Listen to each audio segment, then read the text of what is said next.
ফরিদপুরের নগরকান্দা উপজেলার চরচসদ্দি ইউনিয়নের আশপদ্দি গ্রামের ৮১ বছর বয়সী শারীরিক প্রতিবন্ধী বৃদ্ধ রুস্তুম আলী মীর বছর কয়েক আগে ইউনিয়ন পরিষদ নির্বাচনে ভোট দিতে গিয়ে জানতে পারেন তিনি মৃত। এমনকি গত ৪ বছর ধরে পাচ্ছেন না সরকারের দেয়া প্রতিবন্ধী ভাতাসহ কোনো সুযোগ সুবিধা। সেখানতে মৃত্যুই দেখায় তবে একবারে আমি এই মধ্যে এখান থেকে একজন বললো তো আপনি বোর্ড অফিসে যান।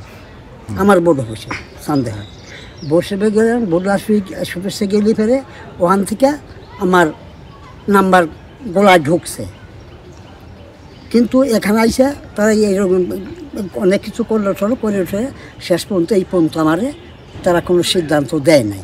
প্রতিবন্ধী রুস্তুম আলীর অভিযোগ, স্কুল শিক্ষক সালাউদ্দিন মুন্সি ও প্রতিবেশী মীর কুদ্দুস আলীর যোগসাজশে তার জাতীয় পরিচয়পত্রে মৃত দেখানো হয়েছে। ফলে উন্নত চিকিৎসার জন্যও কোথাও যেতে পারছেন না তিনি।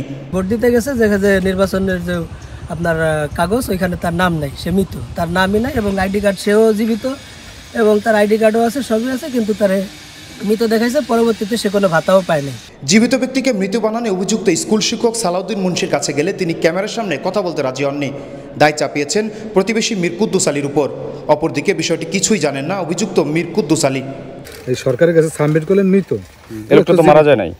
এই লোকটা তো আমার কাছে তথ্য দিচ্ছে, সে বলছে যে মারা গেছে। সেই তথ্যের ভিত্তিতে আমি বলছি, কিন্তু আপনি তো বললেন ওনার তথ্যের ভিত্তিতে আমি করছি। আপনার দায়িত্ব কি যার কাছ থেকে তথ্য নিয়ে আপনি করা? আমি আমার এসে ভোটারের তালিকা, ভোটারের ছবি দেখিয়ে প্রতিবেশীর মাধ্যমে আমার তথ্য সংগ্রহের ক্ষমতা আছে। সালাউদ্দিন কে এবং কোথায় আমার সাথে তার বাড়ি লই দিয়ে শনাক্ত করলে, মৃত্যু করলে তার আশেপাশের লোক করি, তাকে বাড়ি লই পাশে, কিন্তু আমি আমি করি ব্যবসা সবসময় হাটে বাজার থেকে। উপজেলা নির্বাচন কর্মকর্তা বলছেন, মাঠ পর্যায়ে তথ্য সংগ্রহকারীদের গাফিলতির কারণেই এমনটি ঘটেছে। আর দোষীদের বিরুদ্ধে ব্যবস্থা নিতে তদন্ত কমিটি গঠন করা হয়েছে বলে জানান উপজেলার নির্বাহী কর্মকর্তা। এলাকাতে বাড়ি বাড়ি গিয়ে যে তথ্য সংগ্রহ করছিলেন, ওই সময়ে মীর কুদ্দুস আলী নামে এক ব্যক্তি উনি মৃত হিসাবে শনাক্ত করেন। সেই হিসাবেই তথ্য সংগ্রহকারী তথ্য সংগ্রহ করে আয়না দাখিল করার পরে উনি আসলে কাজ শেষে উনি ওই তথ্যের ভিত্তিতে মৃত হয়ে যান।